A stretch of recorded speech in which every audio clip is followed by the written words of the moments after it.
যা দেবী সর্বভূতেষু শক্তিরূপেণ সংস্থিতা নমস্তস্যৈ নমস্তস্যৈ নমস্তস্যৈ নমো নমঃ।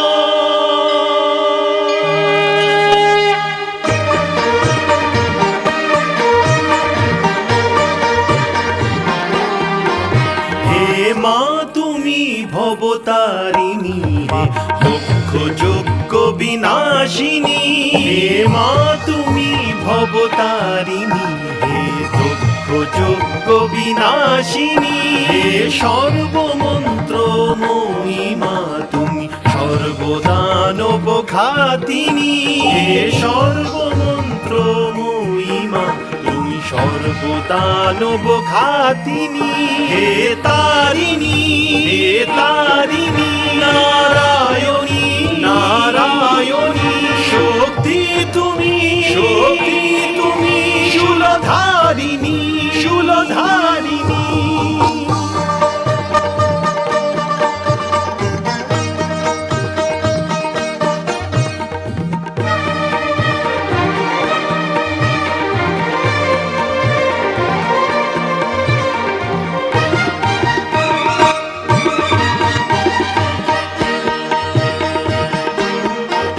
গগন তোমারি রচনা তুমি পাতালেরই রচিতা, তুমি জননী হে পালিকা সৃষ্টির স্থিতি সংহারিকা সৃষ্টির স্থিতি সংহারিকা।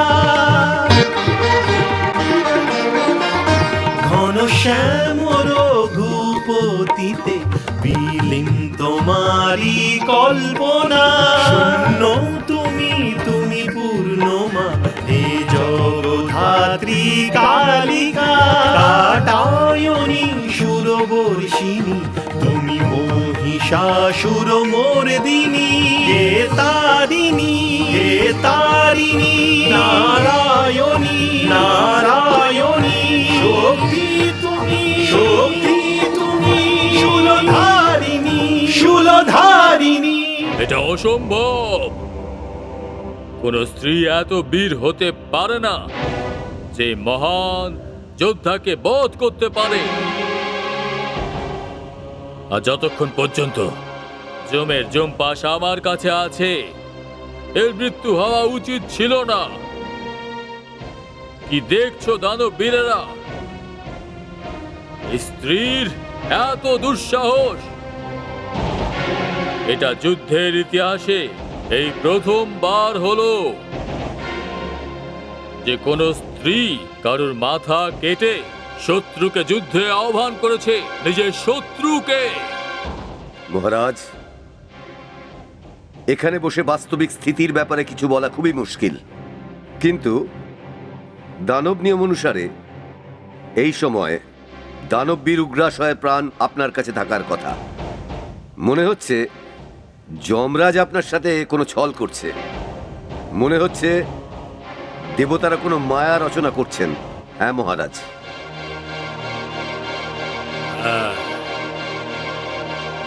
যমরাজ, কোথায় তুমি? যমরাজ, আপনি আমাকে স্মরণ করেছেন দানবরাজ।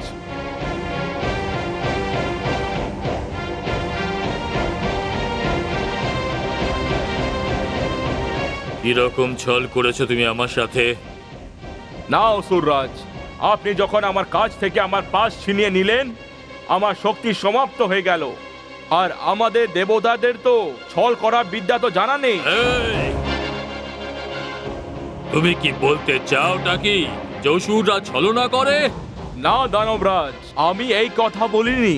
প্রাণ হরণ করার শক্তি এখন ভগবতী পরমেশ্বরীর হাতে চলে গেছে। আপনি কোনো চমৎকারের জন্য অপেক্ষা করবেন না। আপনার এই যোদ্ধা মারা গেছে আর এর সব দেহ ওইখানে পড়ে আছে যেখানে ও সৈনিকদের নিয়ে জগদম্বার ওপরে আক্রমণ করতে গিয়েছিল।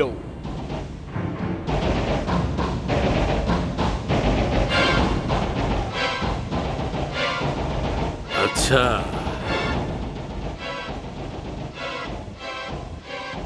তাহলে এটাই হলো ব্যাপার। হ্যাঁ দানবরাজ, এই হলো ব্যাপার। সেনাপতি চিকসুর, বলুন মহারাজ।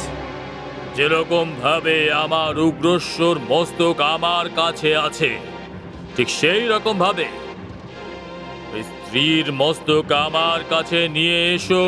যাও। যথাজ্ঞা মহারাজ।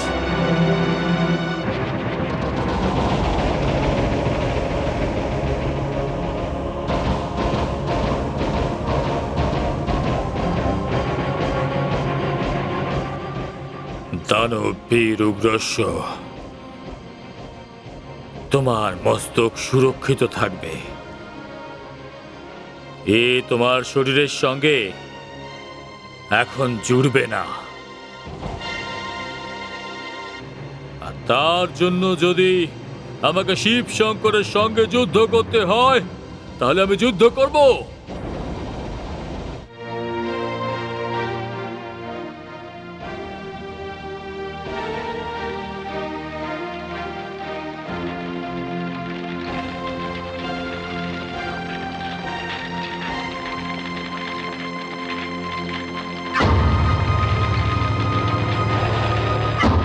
রাম রক্তবীজ।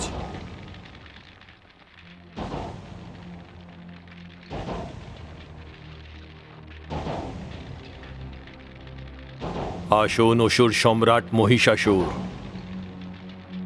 বলুন কষ্ট করে আসার কারণ কি? সেই দিনের পরে আজ আপনার দর্শন হলো। ব্রহ্মাদেব আমাকে বর দিয়েছিলেন যে আমার মৃত্যু কোনো পুরুষের হাতে হবে না। এ তো বড়ই অদ্ভুত বর। তার মানে আপনার মৃত্যু অসম্ভব। আপনি সত্য বলেছেন, কিন্তু ব্রহ্মাদেব এটাও বলেছেন যে আমার মৃত্যু কোন স্ত্রীর হাতেই হবে।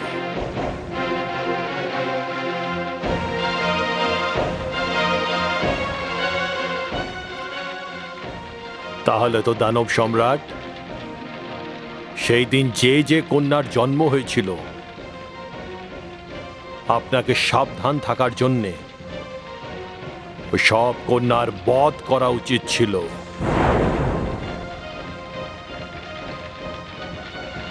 হ্যাঁ, কিন্তু আমি তা করিনি। আর সেই জন্যই বোধহয় একজন স্ত্রী আমার রাজ্যে এসে উৎপাত শুরু করেছে। স্ত্রী? কিরকম স্ত্রী? ওই স্ত্রী আমার কয়েকজন দানব বীরকে হত্যা করেছে। ওই স্ত্রী কোনো সাধারণ স্ত্রী হবে? আপনার সামনে তার কোনো অস্তিত্বই নেই। আপনার কাছে তো তপস্যায় ফল পাওয়া বরদান আছে। অসুর সম্রাট মহিষাসুর, ওই স্ত্রীর দিকে মনোযোগ দেওয়ার আগে সেই সব কন্যাদের বধ করুন যারা আপনার বর পাওয়ার দিন এই সংসারে জন্ম নিয়েছে। আমার বিচারে ওই কন্যাদের মধ্যে একজন কন্যাই আপনার সংকটের কারণ। কিন্তু আপনার ওই স্ত্রীকে ভয় পাওয়ার কোনো দরকার নেই। আমি সেনাপতি চিকসুরকে ওই স্ত্রীর মস্তক ছেদন করার জন্য পাঠিয়েছি। তারপরেই আমি আপনার দর্শন করার জন্য এখানে এসেছি। আপনি নিশ্চিন্ত হয়ে যান, কিন্তু আমি যে পরামর্শ দিয়েছি তা যেন ভুলবেন না।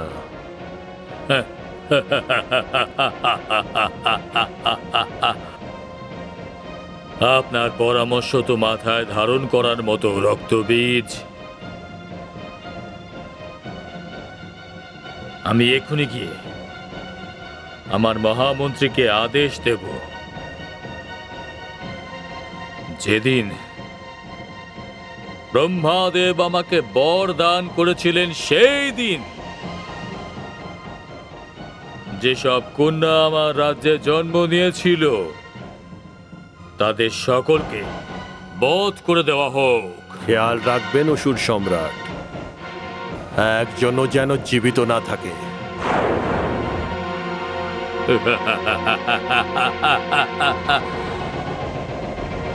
বিনাশ।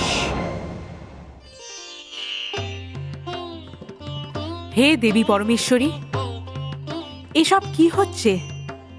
এই মহিষাসুর নিজে কিরকম আদেশ দিল? ও তো সংসারের এই সব কন্যাকে বধ করে দিতে চায়। না মহাদেবী, এই বধ আমাদের থামাতেই হবে। ওই রাক্ষস মহিষাসুর কন্যাদের বধের রূপে সৃষ্টির এই ক্রমকে থামিয়ে দিতে চায়। ও এটা ভুলে গেছে কি ওরও জন্ম কোনো মাতার গর্ভ থেকেই হয়েছিল। হে মহাদেবী, স্ত্রী যে কোনো পরিবারেরই হোক না কেন, যেই বর্ণেরই হোক, যেই বর্গেরই হোক, সে স্ত্রীই হয়। তিনি সন্তানের জন্মদায়িনী হয়। সমাজ থেকে একটাও কন্যাকে ছিনিয়ে নেওয়া সমাজ থেকে একটা মাতাকে ছিনিয়ে নেওয়ার মতন। মহাদেবী, এই রকম পাপীরা তো সৃষ্টিতে আসতেই থাকবে। মহিষাসুরের জন্য পরমেশ্বরী দুর্গা অবতার নিয়েছেন। কিন্তু আমি এখন চাই যে যেখানে যেখানে মহিষাসুরের রাক্ষসেরা গিয়ে কন্যাদের বধ করে, আপনি আপনার শক্তিদের আদেশ দেন যে ওই রাক্ষসীদের যেন বধ করে দেওয়া হয়। মনে রাখবেন মহাদেবী, এই সমস্যা সম্পূর্ণ স্ত্রী জাতিদের অস্তিত্বের প্রশ্ন।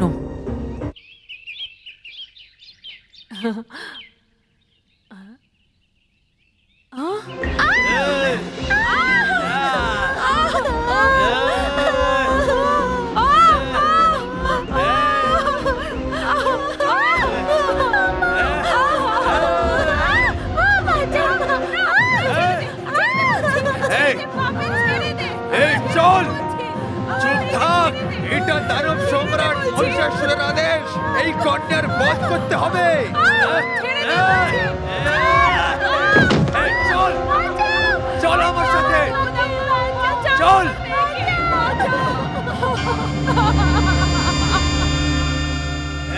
চল এখানে। থামো! কে রে তুই? তোর কাল। আমার কাল? এর আগে আমি তোর বধ করব। আয়, আয়, আয়,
জয় মহাকালী।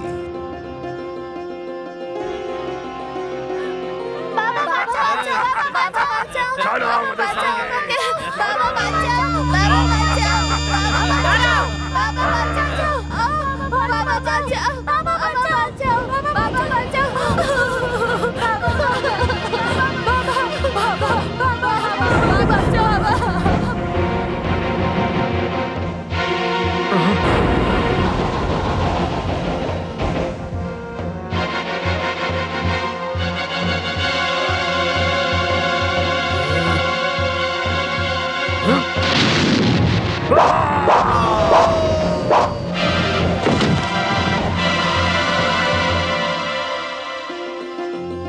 আমি থাকতে কেউ কোনো কন্যার বধ করতেই পারবে না।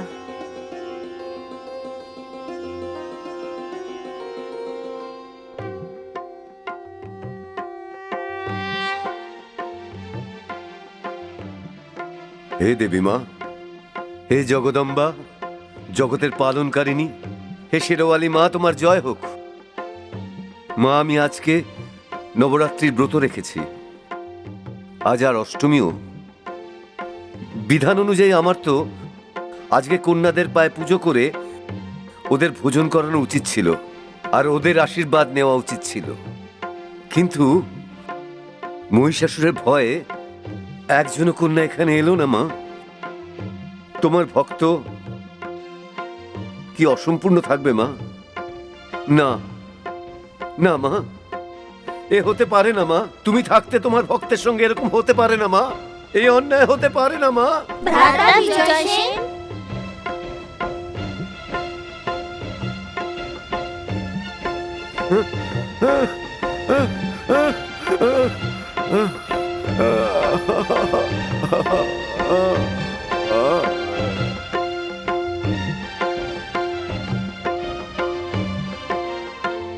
মা, ধন্য ভাগ্য আমার, একসঙ্গে 9 জন ভবানী আমার ঘরে এসেছেন।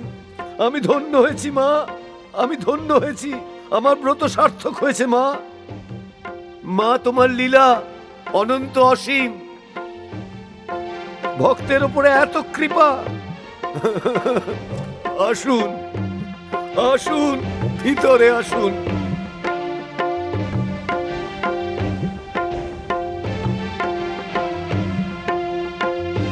আসন গ্রহণ করুন।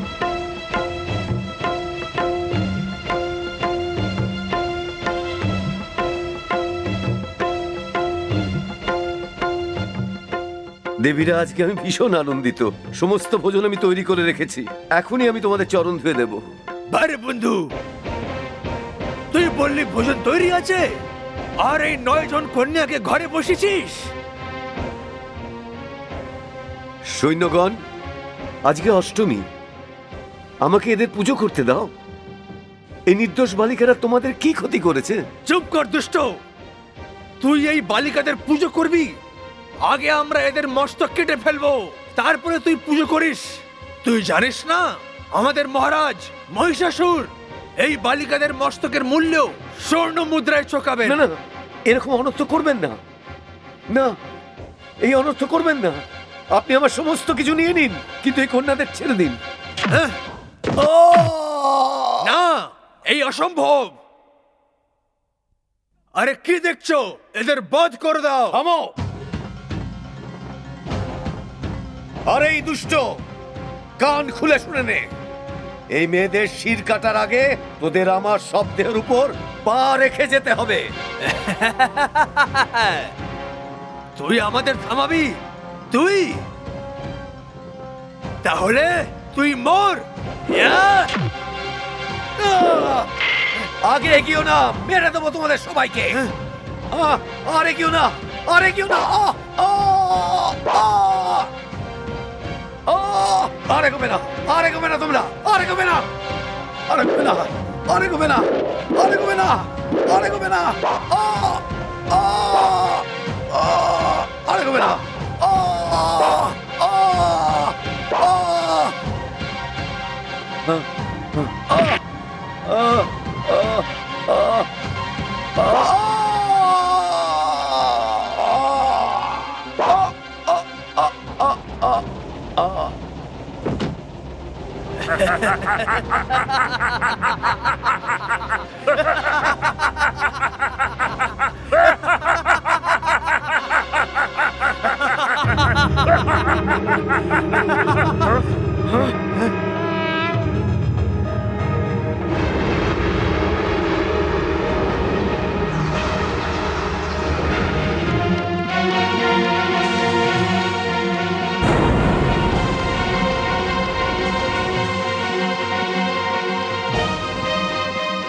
অত্যাচারীগণ, পাপীরা, যারা নির্দোষ কন্যাদের বধ করতে এসেছে, পাপীরা, আজ তোদের শেষ দিন। আজকের পর থেকে যে কেউ যদি কন্যাদের বধের ব্যাপারে যদি চিন্তাও করে, তাদের মাথা নিজে নিজেই কেটে তার শরীর থেকে আলাদা হয়ে যাবে। তোমাদের সবাইকে তো তোমাদের এই পাপের শাস্তি নিশ্চয়ই পেতে হবে। আমার এই মহান ভক্তের জীবনের মূল্য তোমাদের নিজের প্রাণ দিয়ে চোকাতে হবে।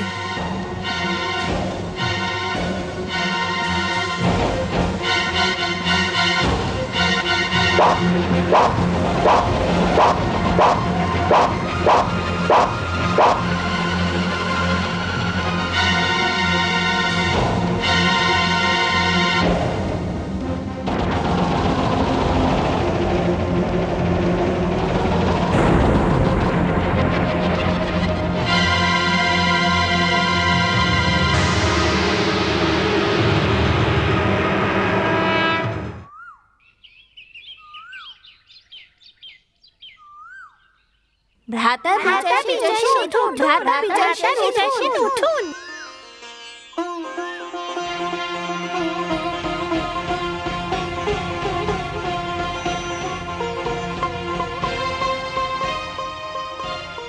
আরে এই সৈনিকদের বধ কে করলো? ভ্রাতা দেখতে দেখতে 9 জন দেবী এলেন আর রাক্ষসদের বধ করে চলে গেলেন।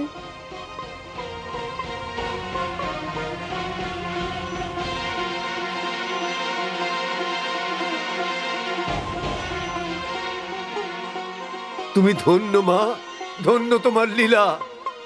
মাগো, তুমি আমার ধনে প্রাণে বাঁচিয়ে আমার অনেক উপকার করলে। আমি সারা জীবন ধরে তোমার গুণগান করব মা, আর আপনার নামে আমি সারা জীবন ব্রত রাখবো। ভ্রাতা বিজয়সেন, ভোজন তো করেন, খুব খিদে পেয়েছে যে। হ্যাঁ হ্যাঁ, খাবার আনছি। জয় মাতাজি।